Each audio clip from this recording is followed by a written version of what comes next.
Hey everyone, Brandon here to talk a little bit more about our IGN First this month, Middle-earth: Shadow of War. Now there were a ton of incredibly cool details about Monolith's next game that surfaced from the announcement gameplay walkthrough that we all saw. But one of the most impressive things from that video was this sequence right here that was showcasing the Drake. So when I went to Monolith Productions to deep dive into Shadow of War, that's something I really wanted to dig into. Now the Drake is one of the new creatures that can be encountered in both scripted events and totally random out in the wilds of Mordor. The footage I saw behind closed doors showed multiple Drakes appearing totally randomly, locked in fights with orcs and other creatures, and raining fiery destruction on everything. Drakes don't take sides in the wild. Of course, as we've seen, Talion can subdue and eventually mount Drakes. But to do that, you have to break them, using ranged combat. Now headshots can bring the Drake down so you can melee attack it or mount it, which is no easy task, but once you've dominated and mounted the Drake, it will continue to be your fiery friend even if you dismount. Later in the game, you can also use the Shadow Mount skill to teleport and mount the Drake from a distance, which we can see here.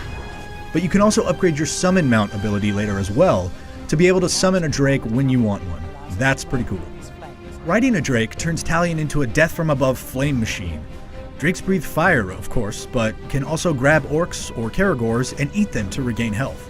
It's an amazing power spike, since their flames can roast enemies and explode environmental opportunities like barrels, as well as open cages, and you can even charge a meter called Might that eventually allows a Drake to release an explosively powerful fireball.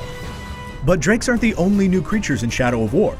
We know Caragors are back, and Graugs, but this time around there are different subspecies of the creatures. This icy Graug can also be dominated and ridden, and Talion can use its powerful area attacks and hurl balls of ice. There are some more cool things that I can't talk about just yet, but the Graugs seem really interesting this time around.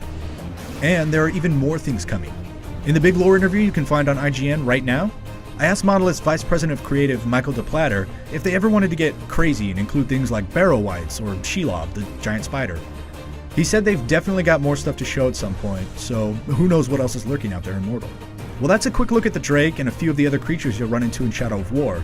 We'll have much more on Shadow of War as part of our IGN First coverage in the coming days, so keep it right here on IGN.